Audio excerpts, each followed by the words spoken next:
Welcome, everybody. It's a pleasure to have you here today for the IUCN event on mitigating biodiversity impacts in solar and wind energy. IUCN has been working for the past 18 months with the biodiversity consultancy, EDF, EDP, Shell, BirdLife International, Fauna Flora International, the Nature Conservancy, and Wildlife Conservation Society in what is a pretty unique setup, I have to say. Today, the launch of the guidelines will offer an opportunity to share some of the challenges and solutions that we have discussed throughout these 18 months, which have been basically captured also in the guidelines.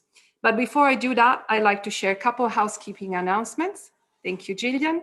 So keep an eye on the chat on the YouTube. This is where we are going to drop information about the speakers. The links to the guidelines, the slides, the links to the recorded event, and few bits and pieces will be sent out to all the registered participants after the event. If you have questions during the event, you can post your questions in the YouTube chat, and Edward Pollard from the Biodiversity Consultancy and Ella Diarra from IUCN will do their very best to reply to as many questions as possible. You can always contact us after the event at the email biobiz@iucn.org. So enjoy the event. And now I'm very, very pleased to announce Dr. Bruno Oberle, Director General of IUCN, for the welcome. Thank you, Dr. Bruno.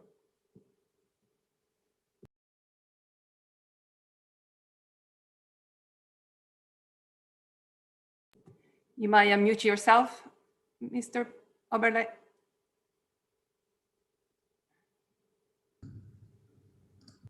Can you hear me better now? It's perfect. Yeah, thank you very much, Julia. And welcome everyone. It is my pleasure to be part of this event today. As you know, our planet is at a critical environmental juncture as we face climate and biodiversity crises that are fueling each other. The complexity of reaching these goals simultaneously should not be underestimated. We need to establish collaboration across sectors. Therefore, for this work, we joined forces with a number of key players. The energy industry on one side, EDF, EDP, and the Shell Group, which provided invaluable technical and financial support. And IUCN members, BirdLife International, Fauna and Flora International, the Nature Conservancies, and Wildlife Conservation Society, all of whom made substantial contributions to the report, and the Biodiversity Consultancy, which delivered expert advice and technical support as a co-publisher. Renewable energy, along with measures to enhance energy efficiency and to manage energy demand, can play a crucial role in helping us to address the biodiversity and climate crisis. There is a great promise. Renewables are the fastest growing source of energy on the planet, but only 11% of world's final energy consumption comes from modern renewables like hydro, wind, and solar. Still, we must be cautious. When working to improve these figures, 70% of the world's large-scale renewable energy facilities operate within boundaries of areas important for biodiversity. We need to increase global commitments to renewable energy and at the same time integrate proper safeguards from the outset to ensure that nature and people will not be affected by the negative consequences from this development. The transition to a new energy paradigm must be both carbon neutral and nature positive. As you will hear today, solar and wind technology pose a number of threats to nature. However, the report being released today will show us how this impact can be avoided or at least minimized.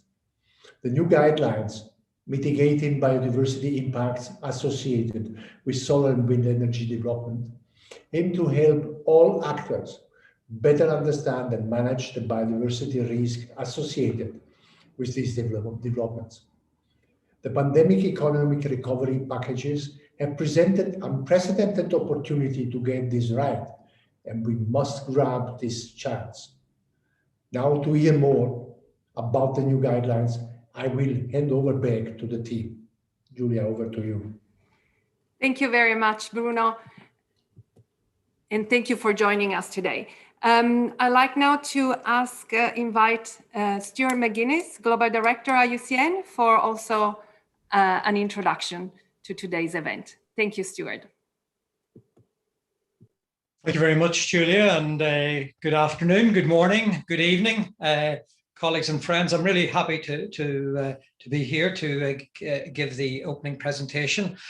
I think Bruno's already said, and I think this is clear for many of us, that over the last few years, we've seen this growing recognition that there's a confluence of two major crises which are going to shape us and shape our future for one generation, two generations perhaps in advance: the climate crisis and the biodiversity crisis.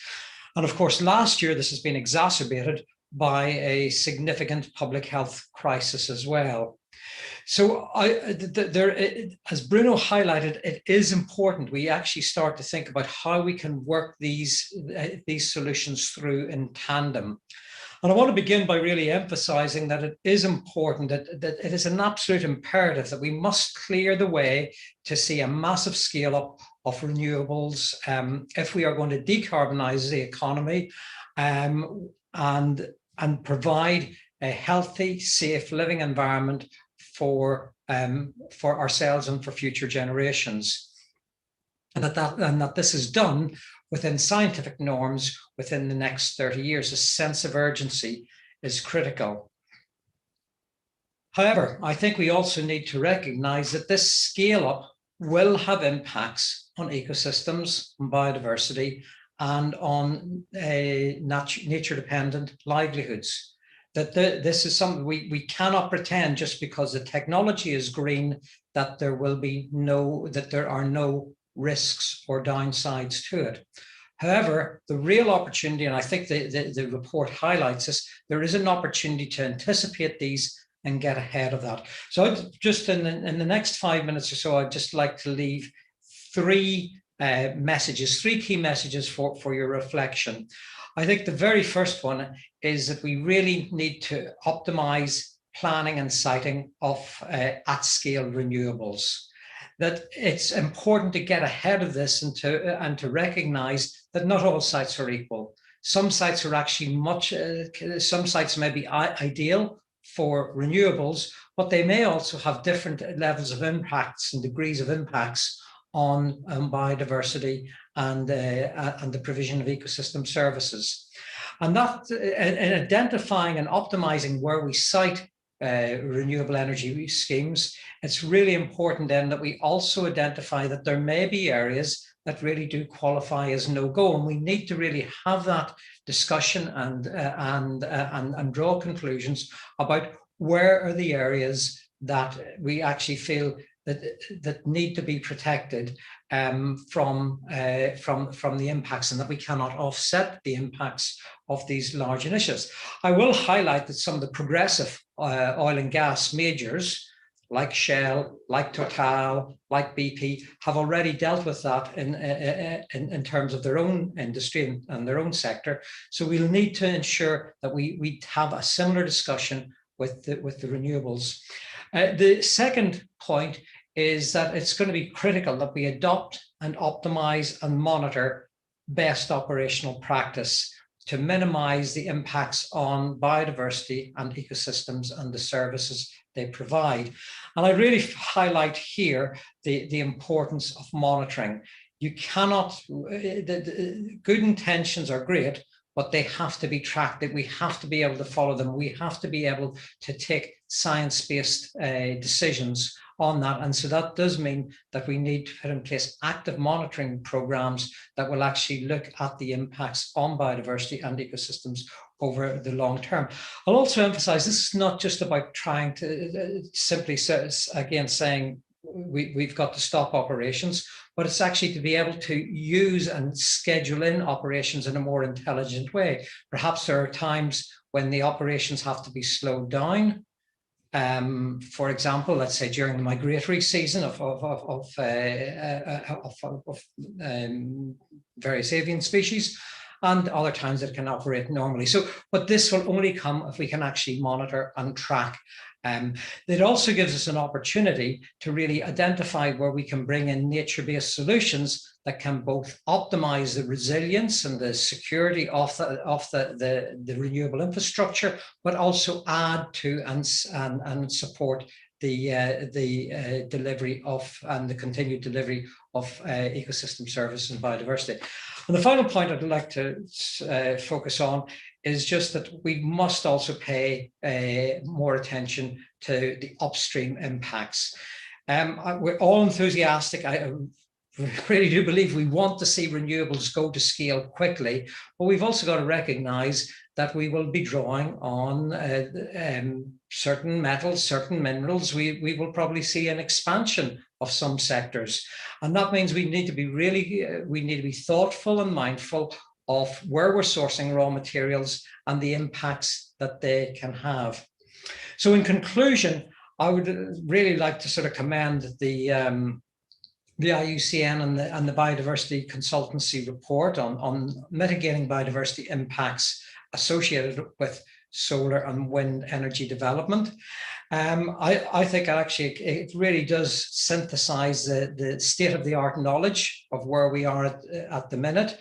It draws on a huge amount of knowledge from a range of sectors, and I really want to acknowledge the private sector input who helped us in that respect. And I think it really gives a very solid foundation for how to move forward. Now, this is not the end. I think this is the beginning. As new technologies emerge to harness nature's energy, we will need to remain ahead of the curve. We will need to ensure that we are being science-led in our responses. But I think this is an extremely good start. And I would really like to commend the team who have worked on this. I would also say that we will continue to work on this here. In a few months, we will be producing more guidance aimed at the finance sector on investment screening for renewables. So I would just like to conclude by saying thank you very much to all those who are involved, and I really look forward to hearing the discussions over the next hour. Thank you. Thank you very much, Stuart, for joining us today. So now it's time to dive into the different panels with our experts. I'd like to invite the panelists in panel one and Leon to turn on their videos, and Leon will be your chair for this first session. Over to you, Leon. Thank you very much, Julia. And on our first panel, which is looking at consequences and solutions, we have four very knowledgeable speakers from IUCN members who've all been closely involved in developing these guidelines. They'll share some insights into some of the diversity of issues that can affect biodiversity as unintended consequences of renewables projects, and more importantly, some of the practical solutions that can be put in place to address these. I'm not going to introduce them in detail because there'll be info on their background, etc., coming up in the YouTube chat. So I think we'll go first of all straight away to Tris for a look at some of the issues involving in particular birds.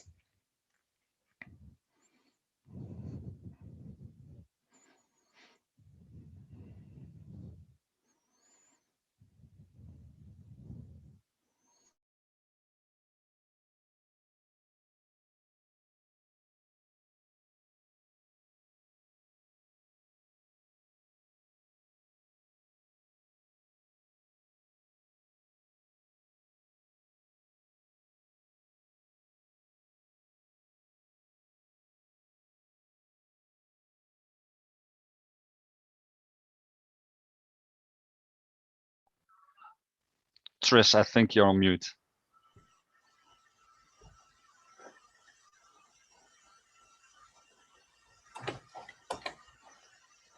In India. Oh, it's...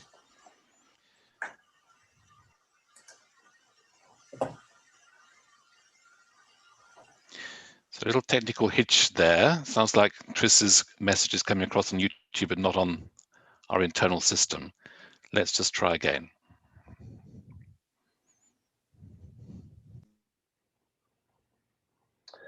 Good afternoon.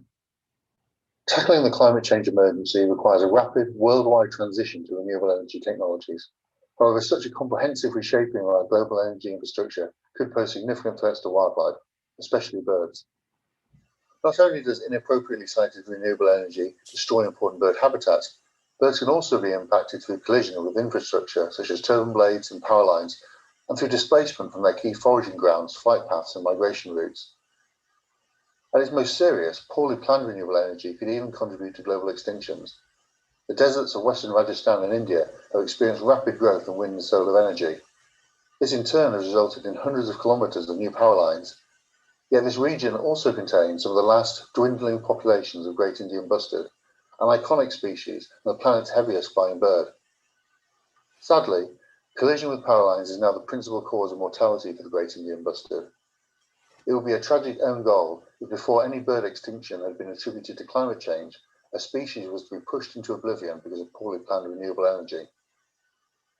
Fortunately, this need not be the case. Wind and solar radiation are widespread resources, and there is considerable scope to choose locations for development where the impact on birds and other wildlife will be minimal. Evidence from multiple regions and at multiple scales demonstrates that with careful, strategic and proactive planning, it is possible to meet renewable energy targets without adversely affecting biodiversity. BirdLife International has pioneered the development of avian sensitivity maps, which clearly identify areas where conflict between birds and renewable energy infrastructure is likely to occur and should therefore be avoided. Such maps are increasingly recognised as an essential precursor to renewable energy expansion and the first step to ensuring the effective implementation of the mitigation hierarchy.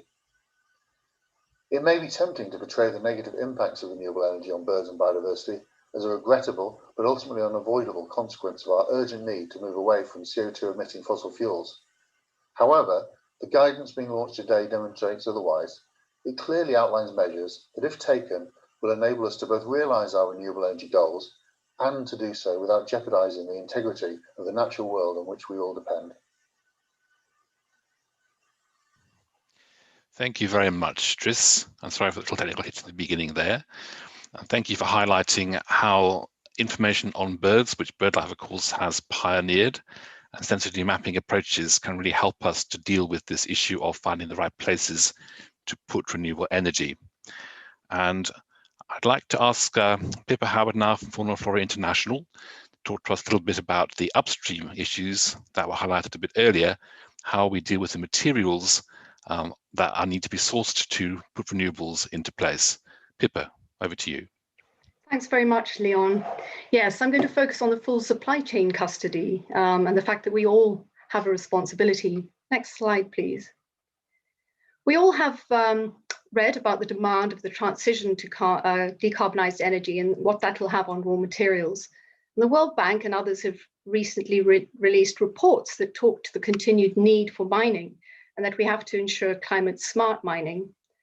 Now, the World Bank's most recent report, Minerals for Climate Action, finds that the production of minerals such as graphite, lithium, and cobalt could increase by nearly 500% by 2050 to meet the growing demands for clean energy technologies. And it's estimated that over 3 billion tons of minerals and metals will be needed to deploy wind and solar and geothermal power, as well as the energy storage that's required to achieve a below 2-degree future. Now, while the growing demand for minerals and metals provides economic opportunities for resource-rich developing countries and the private sector entities alike, significant challenges and impacts will likely emerge if the climate-driven clean energy transition is not managed responsibly and sustainably. In other words, the clean energy transition will be significantly mineral intensive. Where will these raw materials come from, and what will the impacts of this be? Now, next slide, please. The footprints of mining overshadow a lot of things, and if we're not careful, the green transition may not be very green at all. Next slide. And the next one.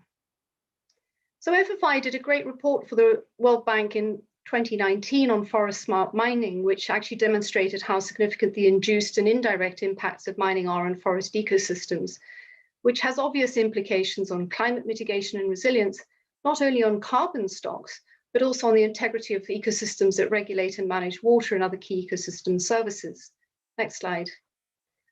So there is also an increased interest in some quarters in the development of deep seabed mining, primarily in our global commons, with much attention focused on the Pacific, Atlantic, and Indian Oceans.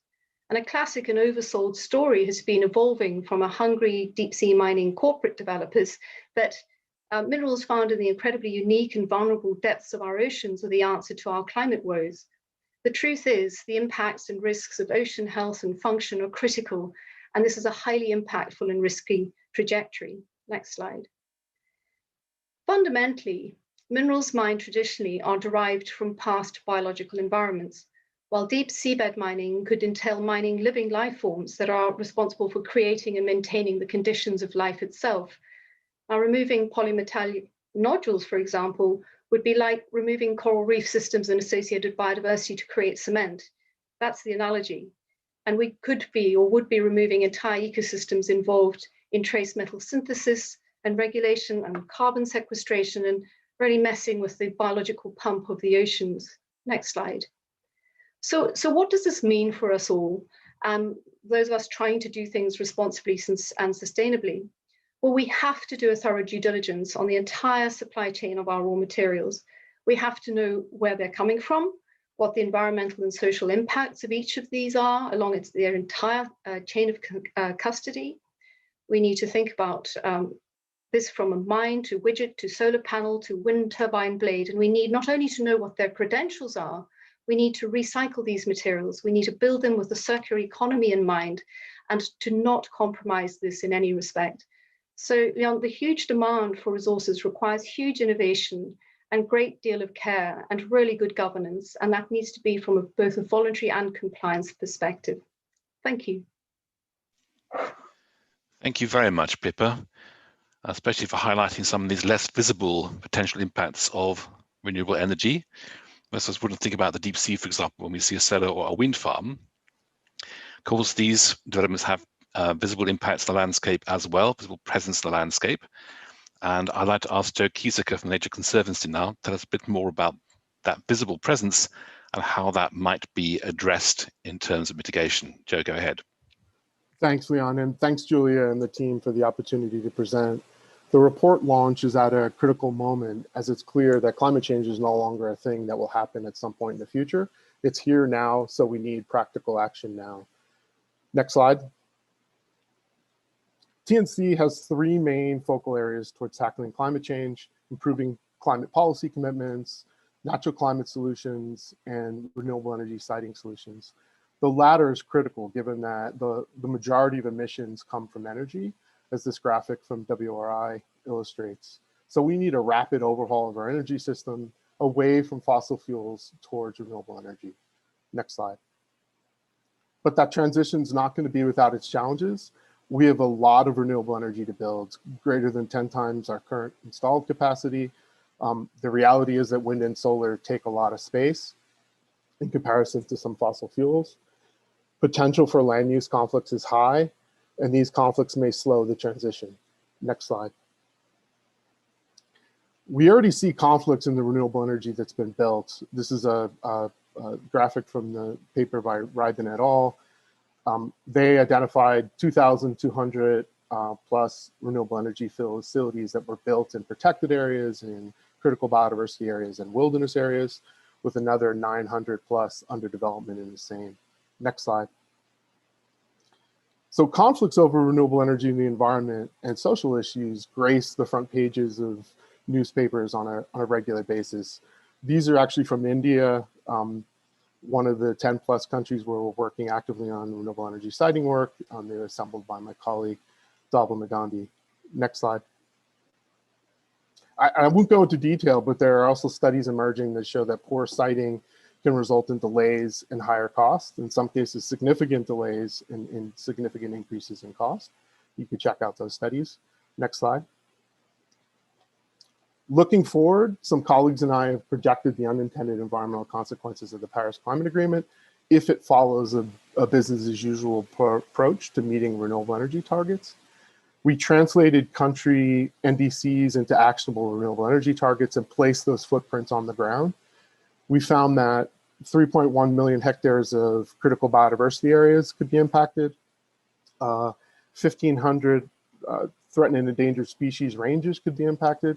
We also found that about 1 million hectares of natural lands could be lost, releasing 1.5 gigatons of CO2, which equals almost 9% of the total Paris climate emissions reduction targets. Next slide. But the other half of that same study found that the world has 17 times the area needed to meet required energy targets on converted lands that also have viable renewable energy, like built infrastructure, rooftops, mine sites, other brownfields, and other industrial areas, including agricultural areas where that's appropriate. Most countries, including the top 10 emitters, can meet the Paris Agreement goals on these lower impact areas. Now, that's great news, but steering renewable energy towards these lower conflict sites won't happen on its own. The pattern that we're seeing globally is something that we see repeated at a national scale, regional scale, and even landscape scale. Impacts if we don't do it right, but a lot of opportunities in order to fit the footprint in. Next slide. Right now, when it comes to reducing conflicts and mitigating the impacts of biodiversity from development, we spend a disproportionate amount of our time, energy, and funding working reactively at the site or project level. We need to shift to phases that are earlier in the planning process and at larger spatial scales. The conservation community is also comfortable with telling governments and industry where they shouldn't develop, but we need to work more cooperatively to help use our data and our convening power to ID renewable energy go areas if we want to see that rapid transition that's needed. There's also tremendous untapped opportunity to insert environmental and social data into planning models that precede development, such as capacity expansion models and dispatch models, moving our engagement even earlier in the planning process to make them smart from the start. Next and last slide. If you're interested in reading more about TNC's work in this space, you can check out some of these sites. Really want to say thank you for the opportunity to present again, and back to you. Thanks very much, Joe. And thank you for highlighting so clearly the need for proactive upstream planning in a strategic way so we can make sure we can site and scale up renewables in a way that isn't going to damage biodiversity unnecessarily. Now, most of the maps there, most of the emphasis in the talk so far has been on the terrestrial environment, but of course, there's enormous potential for offshore wind and a huge amount of growing interest in that at the moment. And the issues in the marine environment are complicated and rather different than they are on land. So I'd like to invite now Howard Rosenbaum from Wildlife Conservation Society to give us just a little bit of an insight into some of these marine issues and how they can be dealt with. Howard, please go ahead. Thank you, Leon. And this will be just a very brief tour of some of the issues related to offshore wind development and potential issues and solutions related to marine mammals. Next slide. So the case study that I'm going to present, it actually sets up nicely for thinking about how the global guidance can play out in other parts of the world related to offshore wind development. And I'm going to talk about the emerging extent of offshore wind on the eastern seaboard of the Atlantic, which stretches from Maine to North Carolina. Only a portion of that in the mid-Atlantic is shown on the slide to the left. But you can see on the right side of the slide, where my right, how lease areas from different developers can adjoin one another, and which can be important habitats for a variety of different marine wildlife, including marine mammals. Next slide. At the same time, and what's been really important is that ocean noise has been an increasing issue of global concern. You may know that whales and marine mammals rely on sound, and that noise can have a variety of impacts shown in this slide.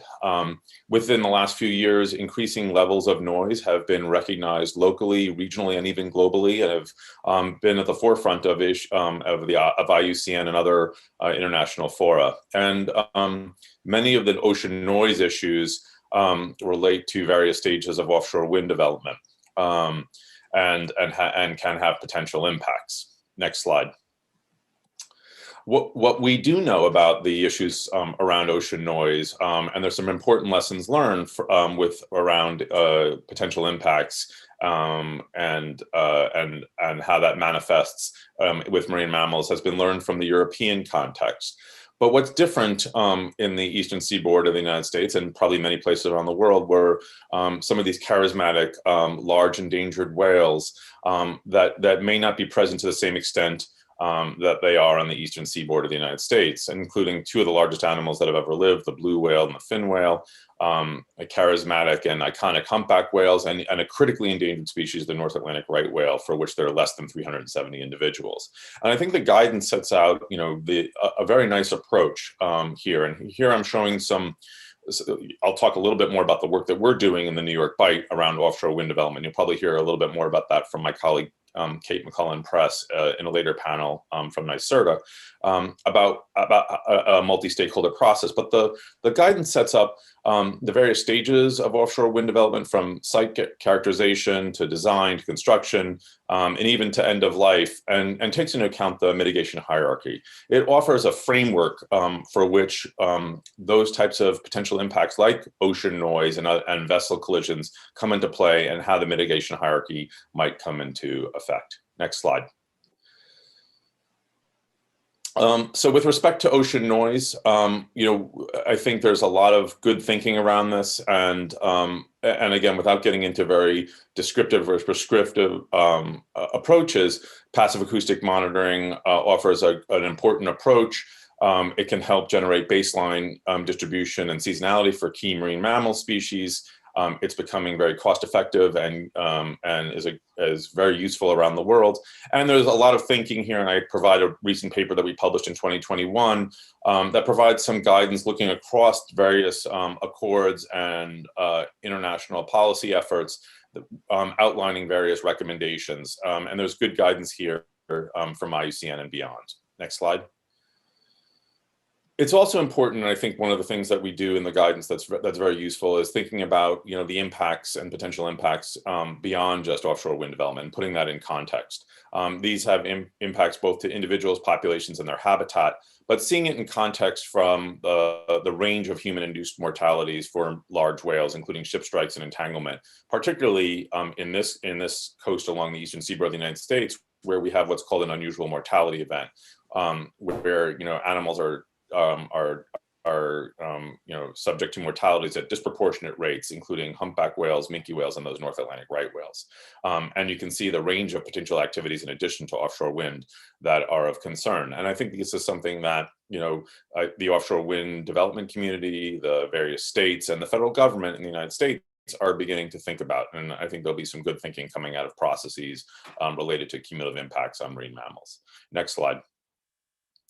And with that, I wanted to kind of close with some ways in which we're using technology and to offer solutions here, and in particularly related to critically endangered North Atlantic right whales, with the deployment of near real-time acoustic detecting technology, so that when a right whale vocalizes, we can detect those animals in near real time. Those detections of right whales trigger a vessel slowdown request from the regulatory agency, from NOAA to mariners to go out. That's in addition to an already in place seasonal management area. You can see where ships are meant to slow down when right whales, during seasons when right whales are present, but that will extend those slowdowns for up to 3 weeks.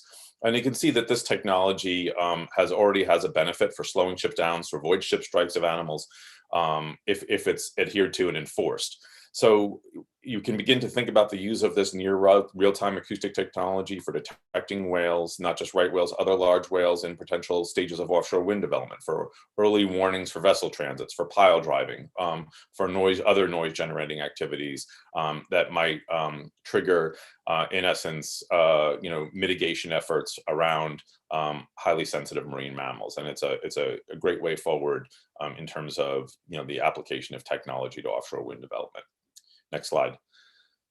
And I'd just like to thank our colleagues at IUCN and all the colleagues that participate in the guidance for the chance to kind of shed a little light on impacts related to marine mammals, considerations and solutions. Thank you.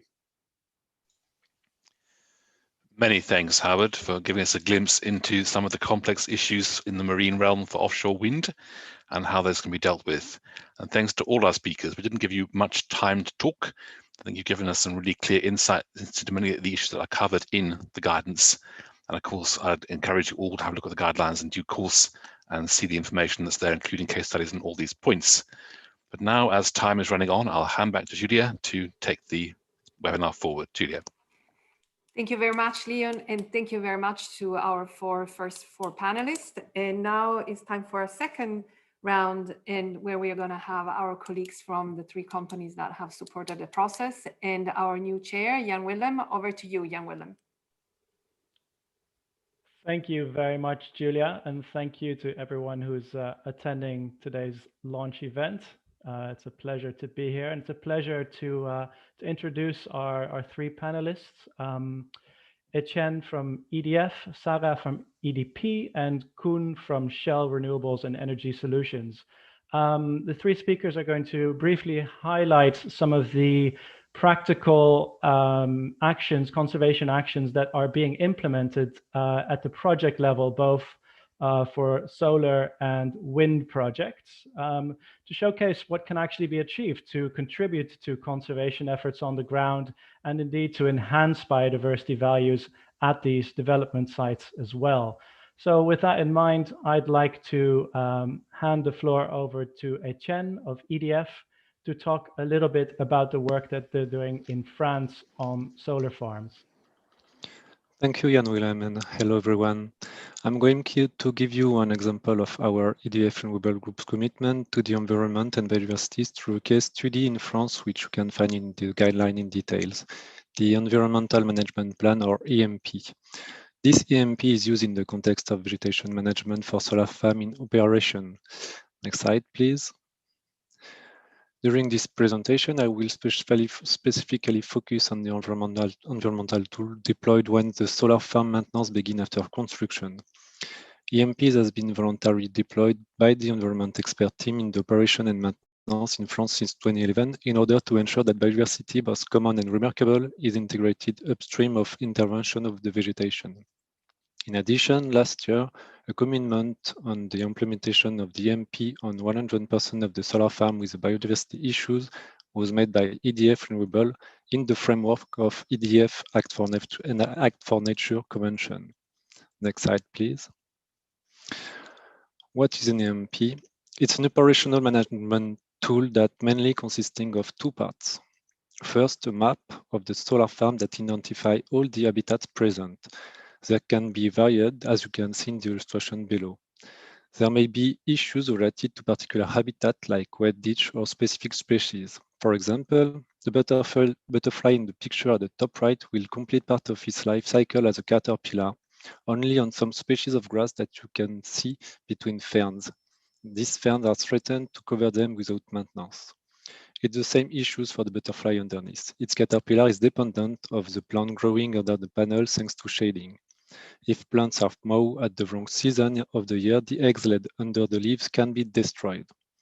Therefore, the second part of the EMP is a dashboard that defines for each area the specific maintenance measures to be implemented and the period in the year when they must be carried out to ensure that the species present are maintained, or sometimes that the settlement of new species is allowed. This is the case for a very large number of species when the site is well managed, from large mammal to many insects like bees. Of course, during the year of the good implementation is checked by the expert of the environmental team, and the measures are adapted each year according to the evolution of the solar farm. Next slide, please. Why an EMP? We have to manage the vegetation on solar farm for obvious reasons. First of all, safety, especially for the operator who work on the site and must have an access under the panels. The second reason is, of course, the production of solar energy. You can see from the picture in the middle that soft plant can grow very quickly and shade the panel. The implementation of EMPs make it possible to ensure that the third level with the environment and biodiversity issues is well integrated with the same rigor. Next slide, please. I don't have time to go into detail, but the first measure is, of course, to ban pesticides and limit the maintenance of vegetation. EMP also apply in the case of grazing to ensure that it is compatible with biodiversity issues, as some species may not tolerate trampling or grazing, for example. You have to know that the vegetation grows particularly strongly under the panel despite what is it often imagined. That's why it is necessary to maintain access for the operator with more frequently vegetation maintenance intervention. I'm running out of time, so that's it for me. Thank you everyone, and the floor is yours, Jan Willem. Thank you so much, Etienne. It's a really nice example of how a forward-thinking developer can actually achieve some interesting positive outcomes for biodiversity. So thanks again for sharing that nice case study.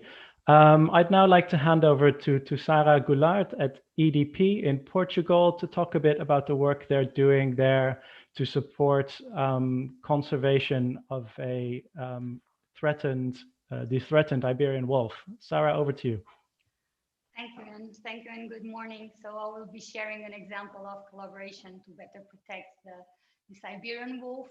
So this wolf is endemic in Portugal and Spain and is threatened according to the IUCN Red List and is fully protected by the Portuguese law. Well, wind capacity has increased significantly in Portugal since the late 90s and mostly last decade. And there is today around 5.5 gigawatts of installed capacity in Portugal, from which EDP owns around 1.2 gigawatts. So you can see in the map, most of these wind farms, they are located in the north of Portugal. They are mostly located in remote mountain areas where the wind resources exist. And those regions overlap with wolf's lands. So next slide, please. At that time, several wind projects were being planned and constructed at the same time, and legal requirements were quite demanding. Wind owners were required to monitor and to compensate for their potential impacts, but those management areas, they were overlapping between projects. So we needed a more effective use of how to use our resources to better protect the wolf. And to overcome this challenge, some wind farm owners got together and started the Iberian Wolf Habitat Conservation Association, aiming to protect the natural and cultural landscapes of the wolf distribution areas. This association was founded started in 2006, and is still a success. So next slide, please. So what is the role of this association when looking at the mitigation hierarchy?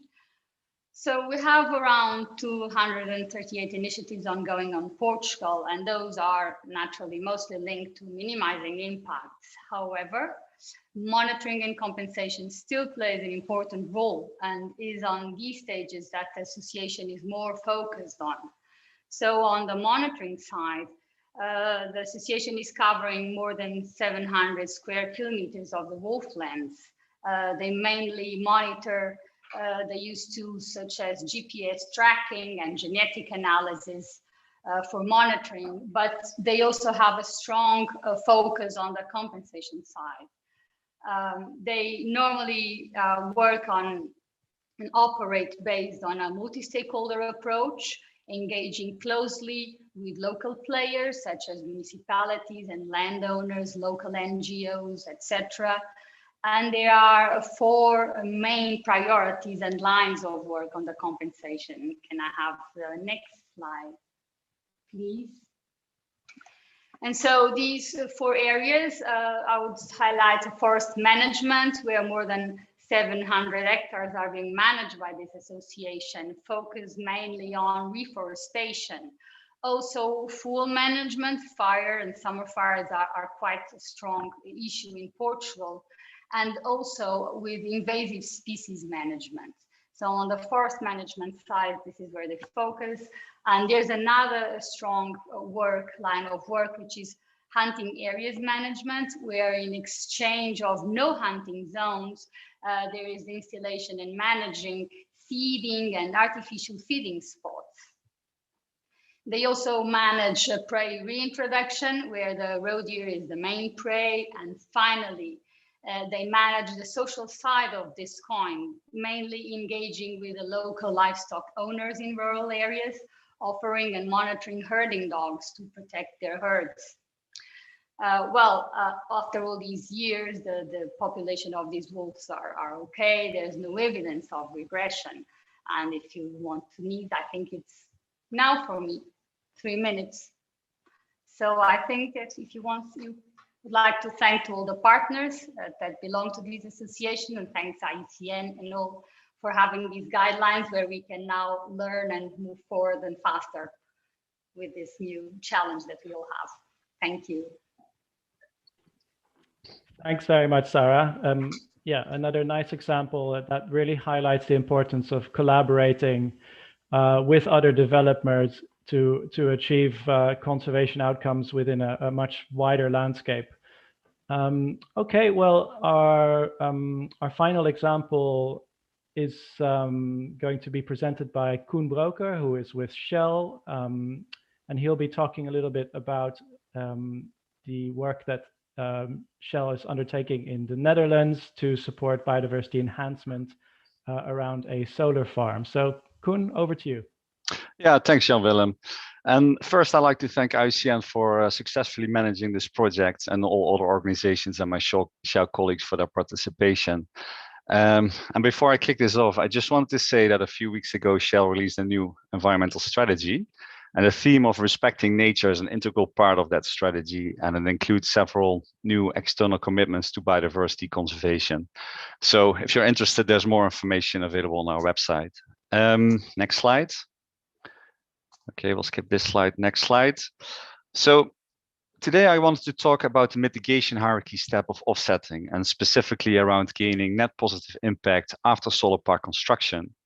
So Shell is conducting a solar park biodiversity enhancement program in the Netherlands, and that's associated with several key research questions. And two of those are, what are the effects from solar park on insect biodiversity? And can we achieve a win-win situation for both biodiversity and solar park operations? So for the operations, this could mean benefits to, for example, permitting or reduced maintenance costs, maybe opportunities for community participation and monitoring. And for biodiversity, the objective is to get a higher diversity and abundance of vegetation and pollinator species, and not just inside the park, but potentially also outside the park. So as part of this project, we started a partnership with Naturalis Biodiversity Center, and we asked them to do a comparison of biodiversity before and after solar park construction. Additionally, we had the goal to improve biodiversity through sowing different seed mixtures and test different mowing strategies to make the area more attractive for insects and pollinators. So this was done in two sites: Moerdijk, which is an industrial area, and Heerenveen, which was a former agricultural area. Next slide. So a little bit more on the scope. First, there was baseline monitoring, there was vegetation monitoring, they did soil sampling, pollinator surveys were conducted. This was done twice per year to capture seasonal variation as well. Then a seed mix desktop study was done, and selections of seeds were made based on what's already there, the current biodiversity situation. They looked at soil properties. And they also picked species that were solar park and pollinator friendly. And that meant the plants shouldn't be too high, so up to 60 centimeters. They shouldn't have sticky pollen, and the plant species should thrive both in sunny and shaded conditions. On the operation and maintenance tactics, this was mainly around designing mowing strategies to manage the nutrient levels of the soil and ensure availability of flowering plants to pollinator throughout their flying season. And after sowing, there was ongoing on-site and off-site monitoring of these parameters that I just mentioned. Next slide. So this is an ongoing study, and we don't have all the answers yet, but we've learned quite a bit during the first year. So first, based on this Moerdijk study, it was concluded that solar parks can actually be a suitable habitat for pollinators. And Naturalis found in total 54 pollinator species, mainly bees and hoverfly species, which is high compared to what's normally found in agricultural and industrial area. They also found 5 threatened bee species and over 100 species of flowering plants. Other findings were that presence of flowering plants throughout the flying season and availability of sunny patches throughout the day were important for foraging and nesting. So previous land use had a key role as well for presence of pollinators. So for example, Heerenveen used to be an agricultural area and with very high and fertile soil conditions, and presence of competitive commercial crop species. And that meant limited presence of flowering herbs and no pollinators. So it's a little bit more difficult to achieve a thriving pollinator community there, and it may take a little bit more management effort.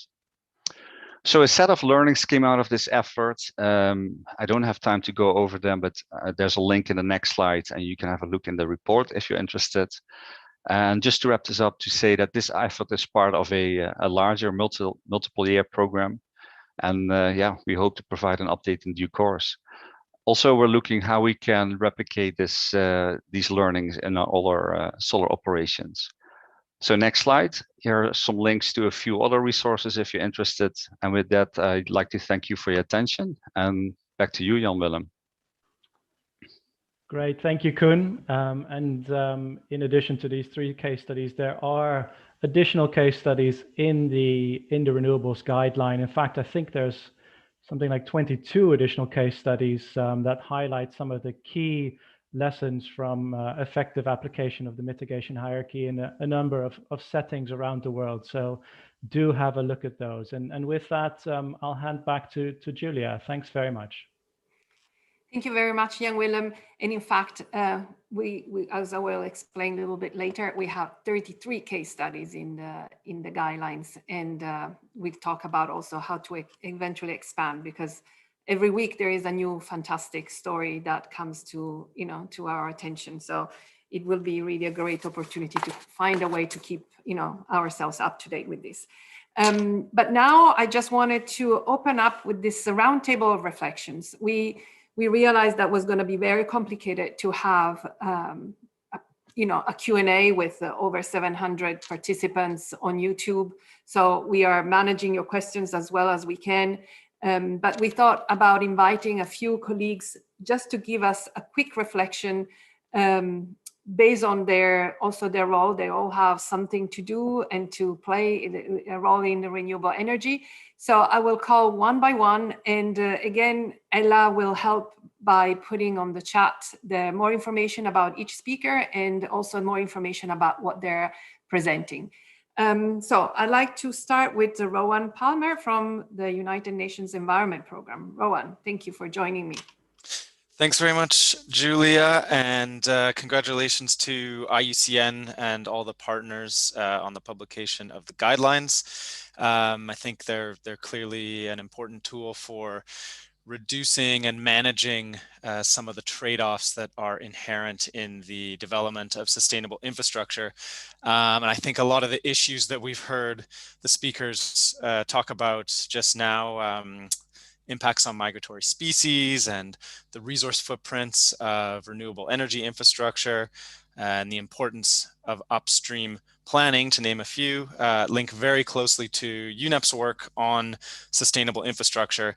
And the launch of the guidelines today is timely because today UNEP is also launching our international good practice principles for sustainable infrastructure, along with an accompanying set of case studies.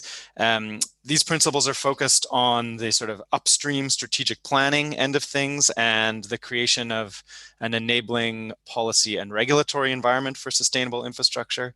But I think in order to implement these type of high level principles and ideas, it's necessary to have more detailed guidance that's focused closer to the operational level.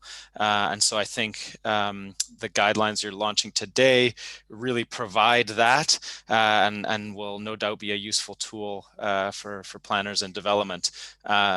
So yeah, thanks for the chance to share my thoughts, and look forward to ongoing cooperation.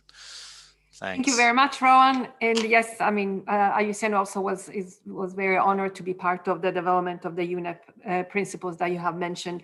And Ella will share in the chat now the link directly to the new document you have mentioned. I'd like to invite now Duncan Gibb from REN21. Duncan.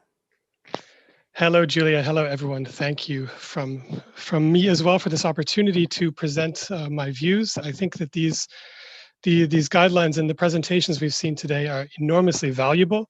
REN21 is a global network working with other nonprofits, with industry, with governments on renewable energy policies and markets, data around the world.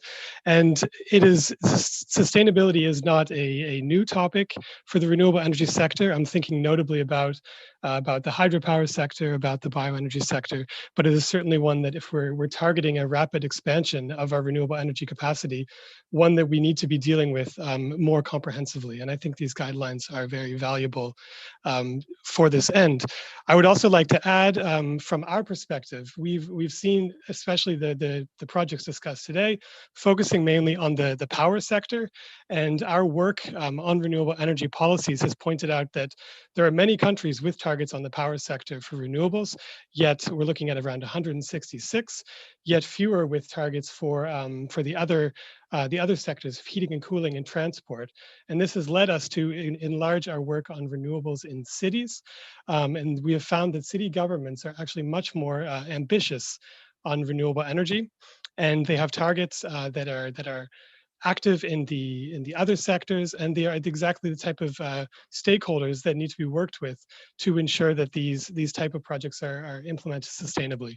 So I'm hoping that these guidelines can be used with the type of local partners that we engage with at REN21, and thank you again for the chance to share our perspective. Thank you, Duncan. Thank you very much. I'd like to invite now Kate McClellan-Press from New York, SERDA. Thank you. Good morning, and thank you so much for including us in this important effort as a case study. New York State is committed to 100% carbon-free electricity by 2024, with 9 gigawatts coming from offshore wind by 2035.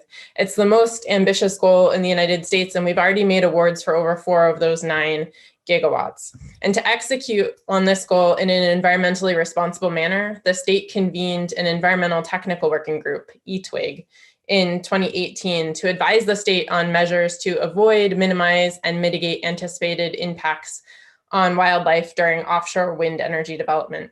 It's comprised of environmental non-governmental organizations, offshore wind developers, and federal and state agencies. And the ETWIG's mission is to foster transparent collaborative processes to identify and address priority issues relating to wildlife monitoring and mitigation, with the goals of both improving outcomes for wildlife and reducing permitting risks and uncertainty for developers. And thanks to 2 of our members, Howard Rosenbaum and Kuhn Broker, who are panelists today. And the ETWIG's work has included project-specific and site-agnostic work to prioritize research, develop best management practices, and inform environmental mitigation plans. And the success of the ETWIG as a stakeholder engagement process are really due to a few key things: early and effective engagement with diverse and region-wide stakeholders that are representative of their constituencies and supportive of the ETWIG mission, clear goals and structure with member input leading to actionable tasks that staff can then execute on, a focus on transparency and communication with the broader stakeholder community. And lastly, we really couldn't function without an amazing support staff that includes a technical expert and professional facilitators. And just thank you again for including us. We really appreciate it. Thank you, Kate, for sharing this experience, which is highly linked to what exactly Howard had presented already. I'd like to invite Joel Merriman from ABC. Joel, over to you. Hi, thank you. It's nice to see so many people here today. I want to start by thanking the IUCN and partners for recognizing the importance of this issue and undertaking this effort to provide a ready-made set of guidelines. Renewable energy development is such an important part of reducing global carbon emissions, but this must be done in a way that minimizes impacts to wildlife. Ensuring that wind turbines and solar arrays are placed in locations that pose low risks to wildlife is crucial to minimizing these impacts. Some locations, such as Alliance for Zero Extinction sites, are simply not appropriate for wind turbines in particular. This is broadly recognized to the point where some major international development institutions mandate avoidance of these sites. We appreciate that the IUCN guidelines stress the importance of appropriate siting and proactively identifying good sites for development. It can be frustrating to see too many facilities still being proposed in high-risk locations for birds. It is our hope that these guidelines can help to bring a shift in this dynamic. I'd like to highlight American Bird Conservancy's wind risk assessment map, the URL for which should be showing up in the chat box. Much like the BirdLife International map that Trish showed us earlier, we developed this tool for use by developers, regulatory agencies, and advocates to inform risk assessment at proposed wind energy facilities in the United States. We encourage stakeholders to visit the map, particularly when they're in early stages of wind facility planning, to determine if there are areas that should be avoided or approached with extreme caution. We encourage stakeholders elsewhere to develop or adopt similar tools to inform appropriate wind energy project siting. Thanks to the IUCN effort we learned about today, this approach to high-risk site avoidance can complement adoption and requirement of a set of practices to minimize impacts to birds and other wildlife. Thank you very much for this opportunity to share. Oh, thank you, Joel. I'd like now to go to and start hearing a little bit about financing. And Lori Anna Conso from the International Finance Corporation. Over to you, Anna. Thank you. Julia, could you hear me okay? I hope so.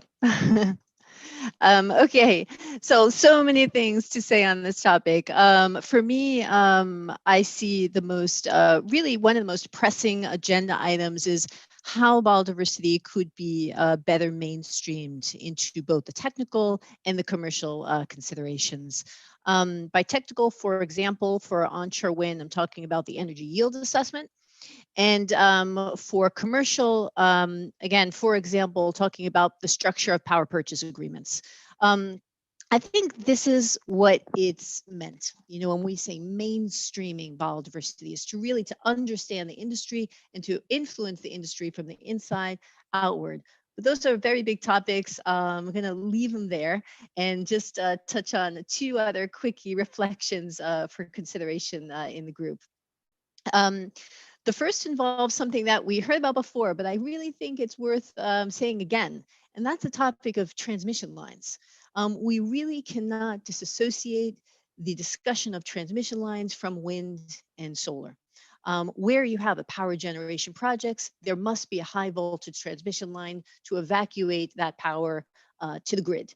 And what we're seeing in IFC is oftentimes the risk with respect to the transmission lines is actually, to birds at least, is higher than the turbines themselves. So it's really something to be discussed part and parcel, not two different topics, same topic. Second reflection is a bit of a challenge. And that topic is green bonds and the automatic inclusion of wind power projects in them. In a nutshell here, if the project is not sited responsibly, if there is not adequate bird and bat baseline data, and for onshore wind, if there is not a robust post-construction fatality monitoring program, it's not green. End of story.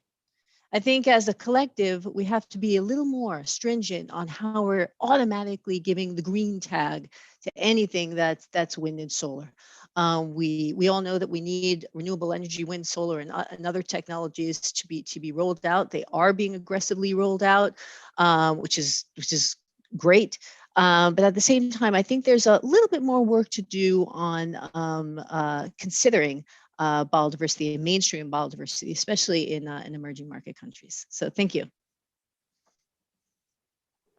Thank you very much, Lori, for raising these additional challenges, which, yeah, they are critical, and we will discuss also further of how we have addressed them or opportunities for future.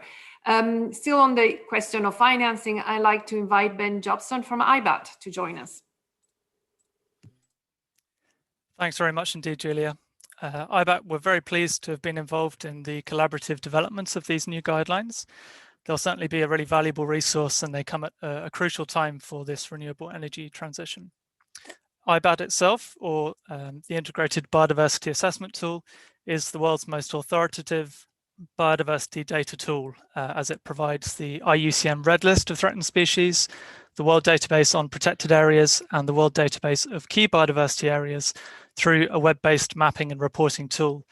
And IBAT is primarily for commercial entities to access these data sets and to conduct risk screening of their assets and the potential investments that they're looking into. Following on from Lori, the IFC are a fantastic example of a diligent IBAT user, And we actually have a bespoke IFC PS6 report that focuses on critical habitat. Now, as we previously heard, sensitivity mapping and strategic environmental assessments are the best approaches for planning wind and solar energy due to the need to consider the particular risks to wildlife and the need for strategic development.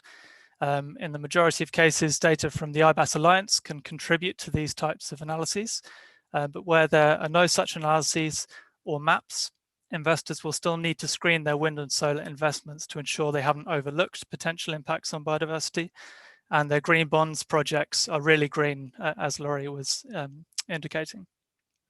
After all, from the published literature, one paper that we heard about earlier, we've seen many instances of wind and solar being sited in protected areas and KBAs. And additionally, as Pippa was mentioning, mining will see a big increase as we're expected to require additional materials for renewables, and IBAT will be relevant there as well.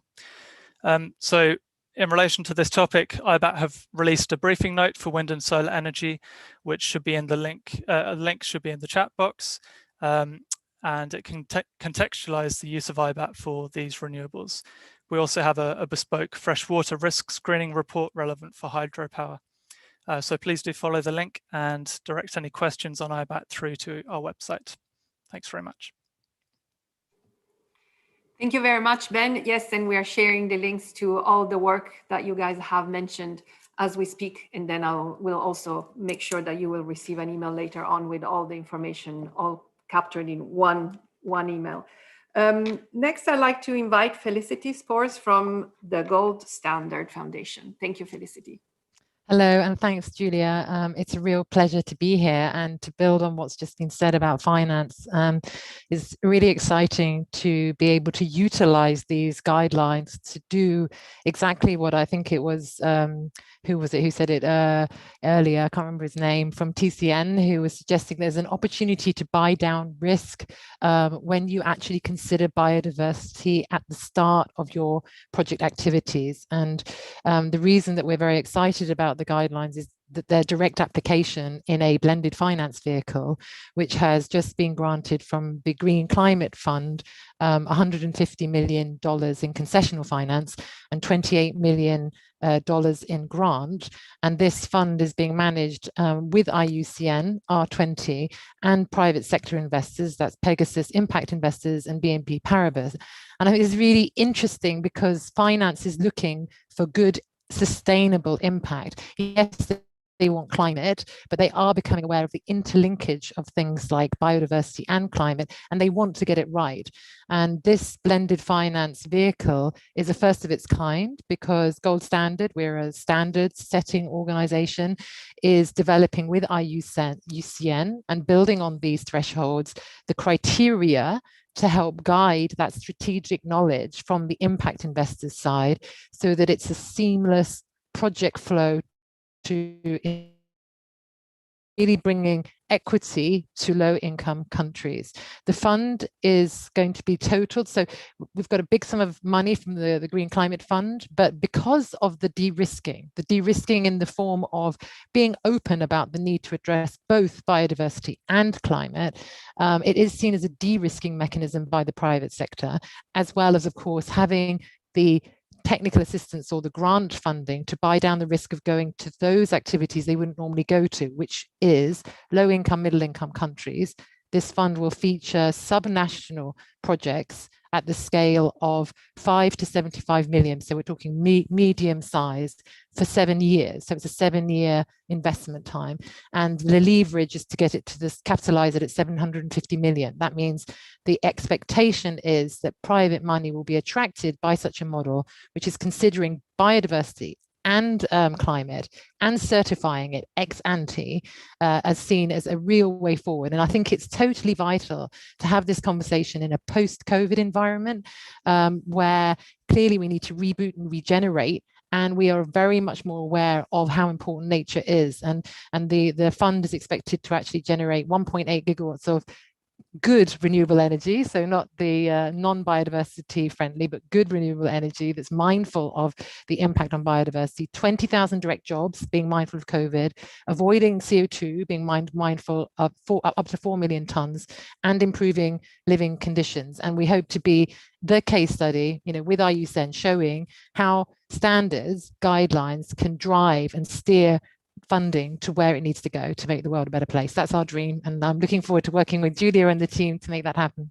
Thank you. Thank you very much, Felicity, for painting this dream. And I think it's a dream that we all share and we have been sharing for the past 18 months. Let's now just ask Rebecca Burton from IRMA just to give us a little bit of an overview also on other challenging issues that is associated to renewable energy. Over to you, Rebecca. Thank you, Julia. And even though I'm here at the end of the speaker lineup, I wanted to speak briefly about the beginning of this entire process, which, yes, has a lot of its challenges, the mining of materials that go into renewable energy. So Pippa Howard of FFI introduced so well the importance of looking at mining, especially when we're looking at the protection of biodiversity. So I thank her for setting the stage and thank many of you for referring to the importance of looking at the upstream. So as the expansion of renewable energy continues, we really need to pay attention to the sourcing of the various minerals and metals that go into the actual infrastructure itself. So IRMA, the Initiative for Responsible Mining, is one way to do that. We're a voluntary certification system to assess practices at the mine site, and we measure those practices against best practice, current best practice. We're the only certification system in the mining sector that covers all mined materials and does so with full multi-stakeholder governance. So it means that the voices of communities and civil society, including NGOs that are focused on the environment, are equally represented in setting out what the requirements should be and in governing the system itself. And they sit alongside mining companies and purchasing companies that use mined materials to do that.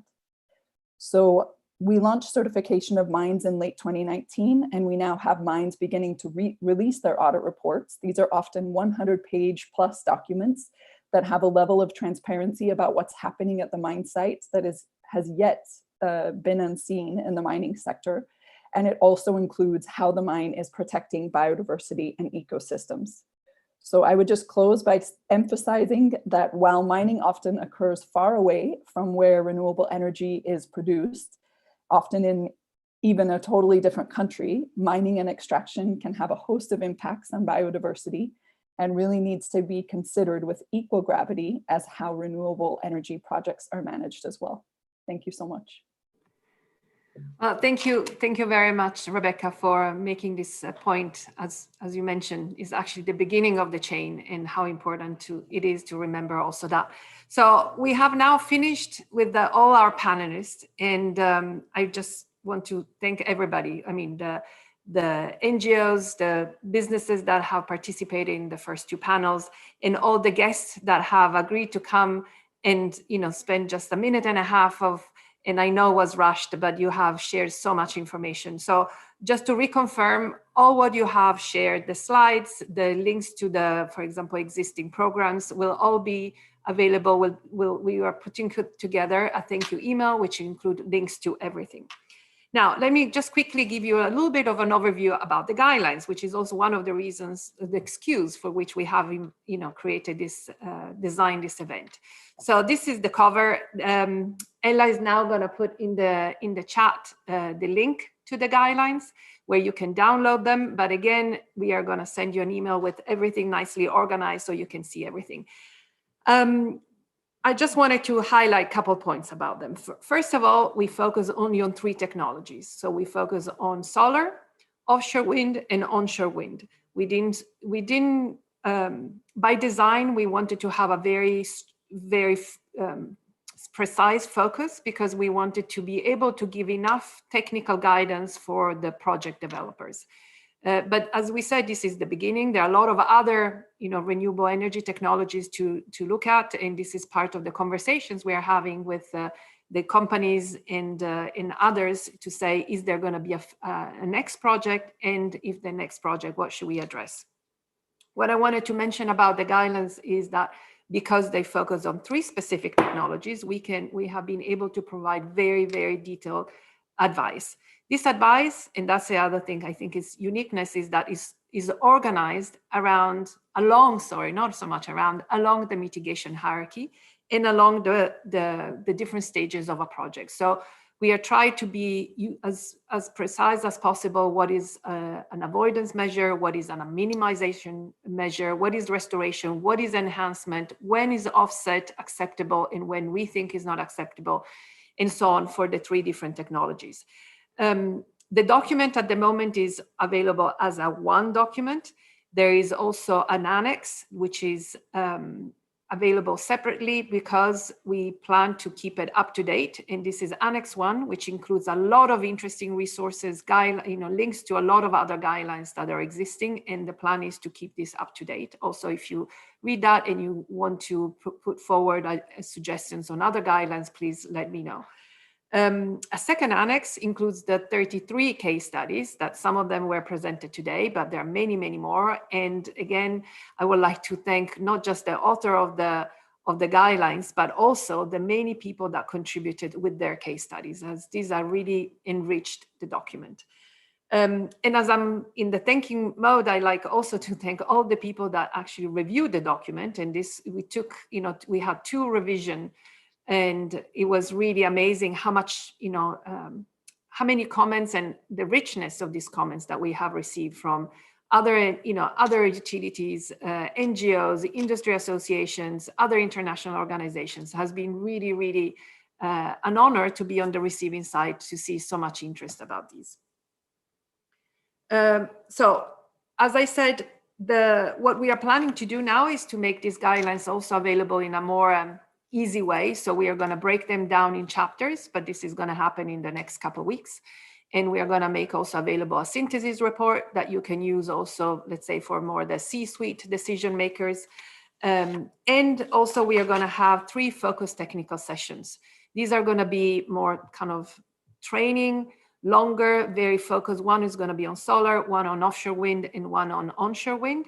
We are going to advertise these sessions through our website, and also we are going to send an email to all those who actually have signed up for this webinar, who confirm that they want to stay in contact. We will automatically invite you to these technical sessions. Another thing that we are about to complete is a guidance document for financing institutions to complement the information that IBAT has produced. This guidance note will help with specific questions that link specific features of the 3 technologies with species that are known to be sensitive to those. Again, this is early planning, very early risk screening. And as mentioned also in some of the comments, these tools can be used as long as the data is good. And that's obviously always an issue, especially for the early risk screening. So to conclude, I think this project was amazing, but also because we had such a great, an incredible opportunity to work with colleagues that came to the table with a very common vision about, let's make this happen. We need expansion of renewable energy, and we need to make sure that this happens in a way that will not cost the earth. And we were completely aligned. NGOs, conservation, the companies, IUCN, the first meeting, and this was when we still had the chance to meet in person, was really 5 days of really intense discussions about this is the vision, what are the challenges from a scientific perspective and the technical perspective. We hope that with these guidelines, we have addressed some of the issues. Next, we are already into discussions, and it will be fantastic to hear from all of you. Our email is out. What is next on the agenda? We would like to continue working with the same spirit of collaboration, bringing together conservation organizations and businesses on specific projects. We aim to have very focused activities to complement also the many initiatives that are out there. We have already discussed ideas on working more in depth in the supply chain and looking at how biodiversity can be factored from really the extractive all the way down to end of life. We have talked about mitigation hierarchy, testing it at the project level. We have talked about other technologies and issues that are not covered by, for example, by the guidelines that we have talked about now. We talked about cumulative assessments and working specifically on land planning. So with that, I like to now ask my colleague to start a video. We have also produced a little video that is supposed to promote this concept about renewable energy and the need for more renewable energy in line with biodiversity conservation. And after that, I will say goodbye. So Gillian, could you please play the video for us?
All right. Thank you so much, Gillian, for playing the video. Thank you all. We have come to the end of our meeting. I just wanted to pick one of the sentences in the video is help us make renewable energy everything it should be. And I think this is why we feel so strong that we are on the right path, because we have this vision, we are sharing this vision, and we really need each other's help to make this happen. So thank you. We will get in touch with all of you soon. And thank you again for being with us today. And bye-bye.